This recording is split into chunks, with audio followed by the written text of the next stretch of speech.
මොන වැඩේ තිබුණත් කසුටි ඊළඟ වෙඩින් එකට එක්ක ඔයා එන්න ඕන. නැත්තම් මූ අම්මලා ගෙදර නවත්තලා මම වෙඩින් එකට එන්න. අරහෙ දුවනවා මෙහෙ දුවනවා ඉවරයක්. මෙන්න මූ සීනි කනවා. හිච්චා. පියතුමනි තමයි. වෙඩින් එකේ භාගයක් ගිහලා දැන් දත්පොළ ගානවලද ලස්සනට දියේ.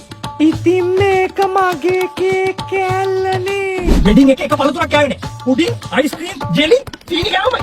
ලස්සනට දියේ. ළමයි කුණාට පස්සේ සීනි ගන්න ආසයි තමයි. ඒ වගේ හැම දෙයකම ලිමිට් එකක් තියෙන්න ඕනේ. දත්පොළ කන්නේ කමක් නෑ කියෝ. අඩු වයසින් යකෝ සීනි අමාරු හැදුවොත් එහෙම මේ ජීවිතේම ඉවරයිනේ. මට තේරෙනවා පියතුමනි. ඔව්. උඹට හැමදාම තේරෙනවා.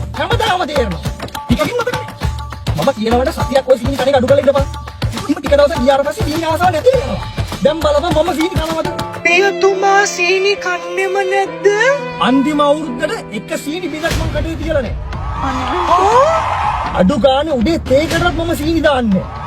එතකොට සිංජර්වත් කන්නේ නෑ. එයාන මාරයි. මෞතුමිය හදන බටර් කේක්වත් කන්නේ නෑ. අද දීපු ඒ වෙඩින් කේක් කෑල්ලවත් කන්නේ නැද්ද? මේවා කෑවනම් මං කොහොමද යකෝ මෙච්චරකල් ෆිට් එකේ ඉන්නේ?